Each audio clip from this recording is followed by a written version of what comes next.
Well, Nigel, after the 3-1 victory against Scunthorpe on Saturday, we got the thoughts of first team coach Andy Garner. What are your thoughts as we speak on this Monday afternoon? Great 3 points. Tough 3 points as well. I think people assume you're playing bottom of the league, it'll be comfortable and all that. It was far from that. And although we dominated the first sort of 15 minutes and Nathan Bishop hadn't touched the ball, they got the penalty and went 1-0 ahead, and it takes some coming back from that. I think the timings of the goals were very important on Saturday. Getting the equaliser relatively quickly, and then obviously going in half time 2-1 up with the goal in added time of the first half. Very, very important. I think you're only 1 goal ahead. Ollie Clark gets the second one, and that settles everybody down. And we didn't do too much after that, but you know the game's sort of nearly won, and the main thing is to look after that 3-1 lead. We had a couple of opportunities to extend it, but I thought again we restricted the opposition to very few chances, and the few that they did have, they had to work hard for. What significance do you place on that victory? Because now the league table is looking a lot healthier for Mansfield. Yeah, well, it's lovely. Well, for a start, you're close to the top 7 and you're the bottom 2. So that's nice. And also to get to the 20-point mark, which I think we got there on Saturday, didn't we?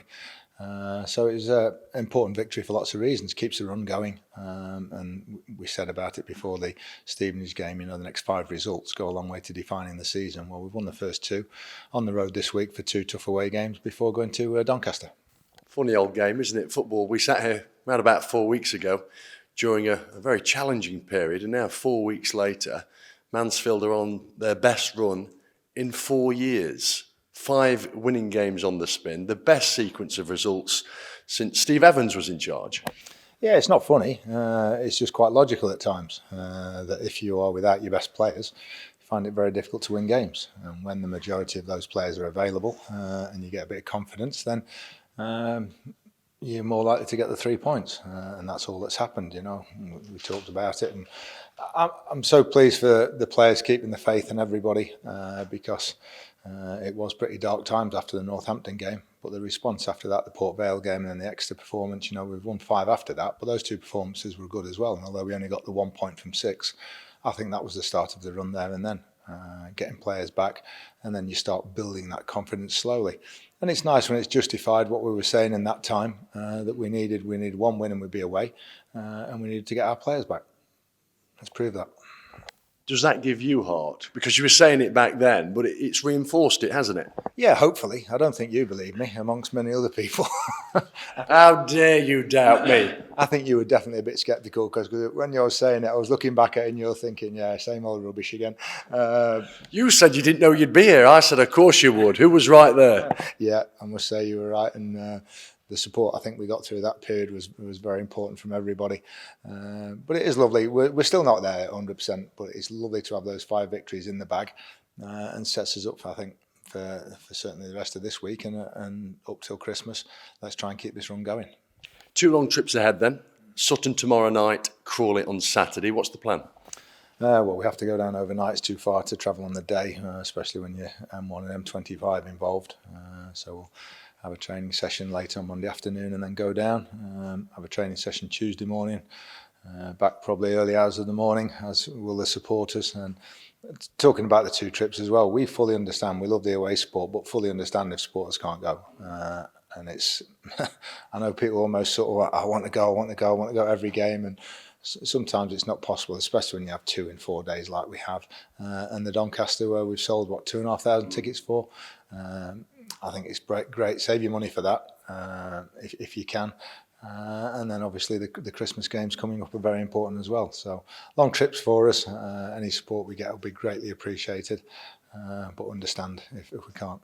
Yeah, fans can watch the match tomorrow inside the UK and abroad on iFollow Stakes. That's probably a really good opportunity to take advantage of that one. It is, and that's exactly what it's set up for. I think long trips like this on a Tuesday night, people might have to take time off work or whatever and then not get back to the early hours. I think the iFollow is absolutely brilliant for that. Just you doing the commentary? Martin and Dean. Oh, that's all right then, I was going to say. you might have turned a few off. You are in a good mood now. We've won 5, aren't you? No, I was always in a reasonable mood because we could see the light at the end of the tunnel, shall we could say. We could see that as soon as we got the players back, and it's not rocket science, you know, you get the likes of Stephen Quinn back on the pitch, and all of a sudden John Joe O'Toole's come in, and Ollie Hawkins have made a a good partnership back there. We've got the fullbacks in place, which we didn't have at Exeter. And in the last few games, four games, forget the Newcastle one, we've conceded a sloppy goal from a set play and a penalty. So the back four is looking pretty solid. Let's speak about Sutton, tomorrow's hosts. What are they like? Are they a typical side that's been promoted recently from the conference, i.e. robust, physical, uncompromising? Yeah, not in a over the top way at all. You have to be that way in the conference, I think, to get to have a chance of being promoted. And it's interesting in the last couple of seasons, for all the money that's been thrown at it at certain conference clubs. Your Hartlepool have come up, your Suttons have come up, your Barrow have come up, Harrogates and people like that, where they have this real team ethic. And I think Sutton fit perfectly into that category. Moving on, Stags have launched a special ticket offer. Fans who buy tickets for the 2 home games in December against Carlisle and Salford will get a free ticket, any age, for the Boxing Day clash at home to Hartlepool United. This is a real opportunity and a real prospect now to see some bumper crowds during the festive period at the One Call Stadium.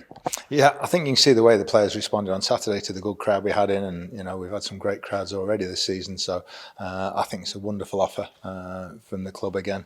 When you have got 3, in 16 days, something like that, 17 days over Christmas period, then it is an expense. So I think if people want to come to all 3, they get 1 for nothing. I think it's a brilliant gesture again by the club and the owners.